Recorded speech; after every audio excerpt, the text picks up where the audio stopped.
Bonjour mes chers amis. Le double commandement de l'amour que Jésus est le premier à mettre en valeur avec une telle insistance a fait le tour du monde et représente l'acquis principal du christianisme. Mais l'avons-nous bien compris? L'équivoque vient du mot amour, que tout le monde est prêt à accepter comme s'il allait de soi, mais qui reste un défi difficile à relever. La Bible ne nous facilite pas la tâche quand elle ajoute de tout ton cœur, de toute ton âme, de toute ta force. Jésus dit même de tout ton esprit. Et à propos de l'amour du prochain, il y a cette précision redoutable, comme toi-même. Mais généralement, on y fait guère attention.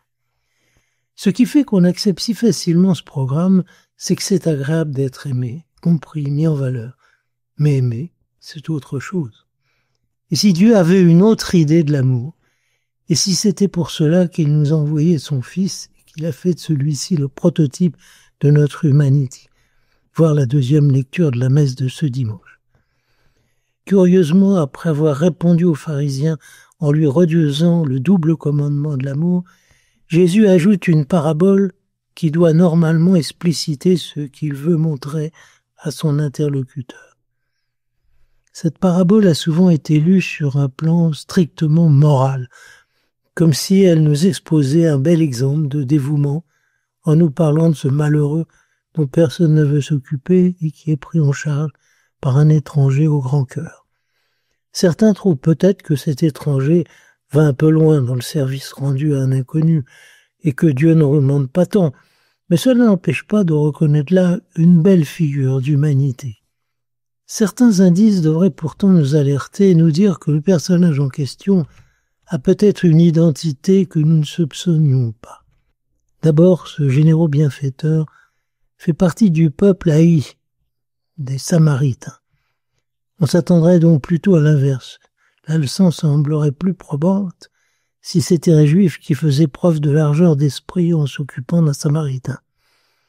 Mais ce n'est pas le cas, et cela devrait déjà nous faire réfléchir. De plus, il est présenté en contraste avec le prêtre et le lévite, les officiants du temple, qui se détournent par peur de contracter une souillure qui les empêcherait d'exercer leurs fonctions, et par là ils démontrent l'inefficacité de leur service quand il s'agit de sauver une vie humaine. Mais c'est surtout la finale qui lève le doute, ce sauveteur, ce sauveur, qui non seulement lave les plaies du blessé et le charge sur sa monture, mais qui va le conduire jusqu'au lieu où il pourra se refaire. Ça ne vous rappelle rien?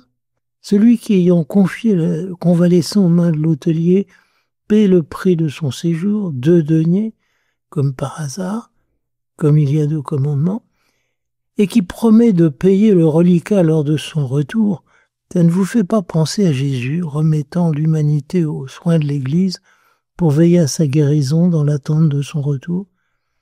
Les pères de l'Église n'ont pas lu autrement ce texte.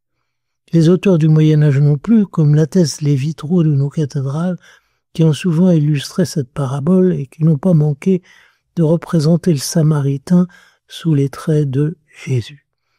Nous avons peut-être là la réponse à notre question. Comment Dieu voit-il l'amour quand il nous dit « Tu es moi » ?